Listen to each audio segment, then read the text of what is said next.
বেদির মোলে গলায় মালা রে মালা। কি রে, অত মালা নিয়ে নাচানাচি করছিস কেন? টপুরের বিয়ের সঙ্গে বিয়ে করবি? আর তোর মুখটাই তো দেখা যাচ্ছে না।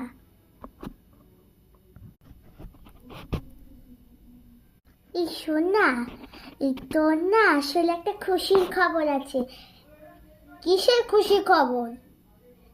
আরে বাবা, তোর মা বলেছে যে তুই পাস করলে ভগবানের গলায়, আর তুই ফেল করলে তোর গলায়। এই নে, এই নে। ও আচ্ছা। বাঁচাও, বাঁচাও।